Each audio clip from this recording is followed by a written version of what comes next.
There you have it, the closing bell of the New York Stock Exchange, capping off another day of trading on Wall Street. Overall, not a terrible day for the Dow. The index is up about 7 points. The S&P is down by more than 0.5%, while the tech-heavy Nasdaq is also down nearly 2%. You can see in the midday, trading was pretty high, did well, but then kind of came back around at the end.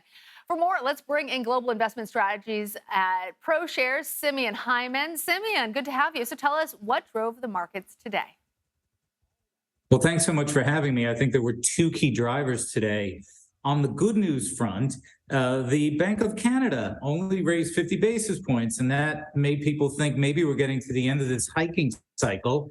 Then also importantly, the dollar slipped a little bit, which is also indicia that maybe the interest rate hiking cycle is slowing. Now, don't get too excited about that because we got that quantitative tightening thing. But of course, the other side was the disappointing tech earnings from last night.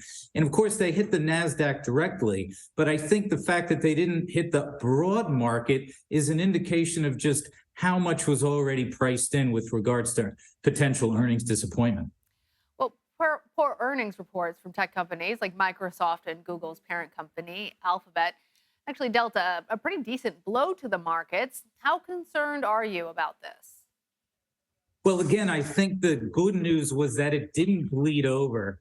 And the lack of the bleed over speaks to valuations. We're talking something like 16 times 2022 earnings for the S&P 500 right now. You could support 18 to 19 times. If you turn that on its head, that means we could have about at least a 10 or a 15% miss of expectations and be okay. Now, that doesn't mean the tech sector is all clear because, of course, if valuations are okay on average, I could have one hand in boiling water and one hand in ice and be on average okay.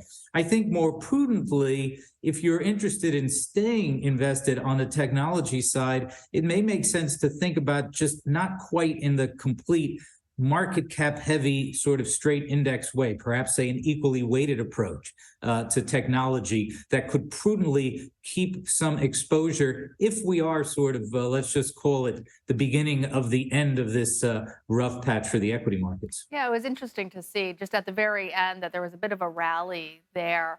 I want to ask you about another specific company, Twitter. Twitter and Elon Musk, they plan to close their deal by the end of the week. Of course, there is always drama when it comes to those two. Earlier today, Musk walked into Twitter headquarters carrying a sink. He was hinting at letting it sink in that he is buying the social media company. An interesting little prop pun there. What do you think all of this hype is doing to Twitter's stock? And if this deal ultimately does close eventually, what will it mean for the markets? So first, interestingly enough, I was checking my finance textbooks and I saw no mention of Elon Musk or anybody that might look like him in any of the Nobel Prize winning works of finance and economics. So there's no way to handicap this. And neither am I personally a securities attorney. I don't know how the litigation will work out.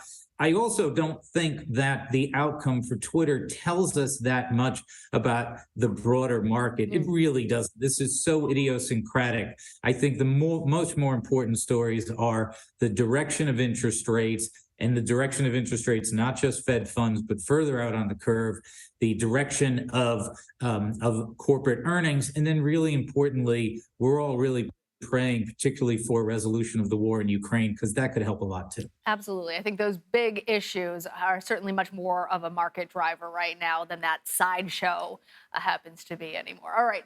Simeon Hyman, thank you so much for joining us. Thank you.